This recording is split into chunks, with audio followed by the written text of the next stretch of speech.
একজন বৎকালের রুহু বের হওয়ার সময় হযরত আজরাইল আলাইহিস সালাম অত্যন্ত কুরসি কদাকার অবস্থায় তার সামনে উপস্থিত হন। তখন তার চক্ষু থাকে 12টি। তার কাছে একটি মোটা লোহার ডান্ডা থাকে, যেটি জাহান্নামের আগুনের তৈরি। তার সাথে থাকে 500 ফেরেশতা, তাদের সাথে থাকে তামার টুকরা, হাতে থাকে জাহান্নামের অগ্নিকুণ্ডল, আগুনের উত্তপ্ত বেত। আসসালামু আলাইকুম ওয়া রাহমাতুল্লাহ। প্রিয় কবরের আযাব ইউটিউব চ্যানেলের বন্ধুগণ, একজন বৎকালের রুহু কবজের সময় কেমন কষ্ট হয়, এই হাদিসটি জানার জন্য সম্পূর্ণ ভিডিওটি দেখার অনুরোধ রইল। একজন বৎকালের মৃত্যুর ঘটনা।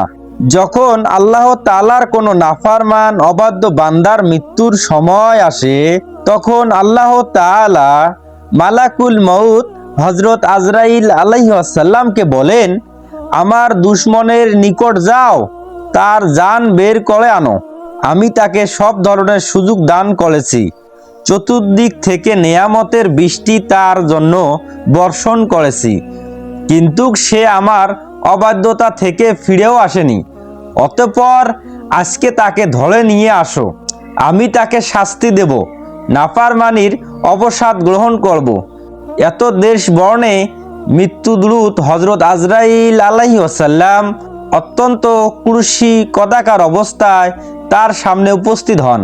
তখন তার চক্ষু থাকে 12টি। তার কাছে একটি মোটা লোহার ডান্ডা, যেটি জাহান্নামের আগুনের তৈরি। তার সাথে থাকে 500 ফেরেশতা, তাদের সাথে থাকে তামার টুকরা, হাতে থাকে জাহান্নামের অগ্নিকুণ্ডলীর আগুনের উত্তপ্ত বেত। মালাকুল মউত এসেই সে বান্দার উপর গুর্জ দ্বারা মারতে আরম্ভ করে। গুর্জের কাঁটাগুলো তার শরীরের প্রতিটি শিরা উপশিরায় বিদ্ধ হয়। তারপর সে গুর্জ হযরত আজরাইল আলাইহিস সালাম টেনে বের করেন। অন্যান্য ফেরেশতারা তাদের বেত দ্বারা তার মুখে ও নিচে এমন অন্যান্য অংশে আঘাত করতে আরম্ভ করে, ফলে সে বেহুশ হয়ে পড়ে। আজরাইল আলাইহিস সালাম তার রূহকে তার পায়ের আঙ্গুল থেকে বের করে পায়ের গোড়ালিতে আটকে রাখে এবং পিটাতে থাকে। তারপর রূহকে পায়ের গোড়ালি থেকে বের করে হাঁটুতে আটকে ধরে, সেখান থেকে বের করে স্থানে আটকে রাখে। তারপর তার রূহকে নিয়ে সিনার মধ্যে চেপে ধরে। তারপর ফেরেশতারা সে তামা এবং জাহান্নামের অগ্নিকুণ্ডলীগুলোকে থুতনির নিচে রেখে দেয়।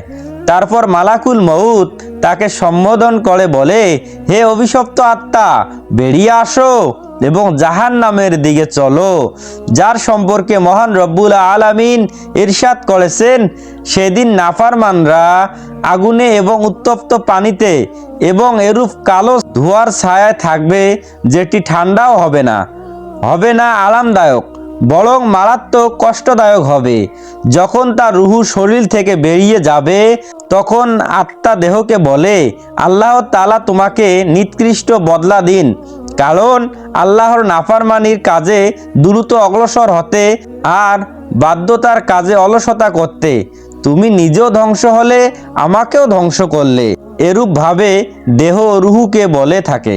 জমিনের যে অংশে সে নাফরমানি করত, সেগুলো তার অভিসম্পাত করে। শয়তানের চেলারা দৌড়ে যে ইবলিশকে সুসংবাদ জানায় যে একজনকে জাহান্নামে পৌঁছিয়েছি।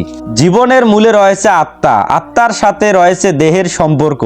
আত্মা পুরাতন জীর্ণ দেহ ত্যাগ করে নতুন দেহের সাথে যোগসূত্র স্থাপন করে।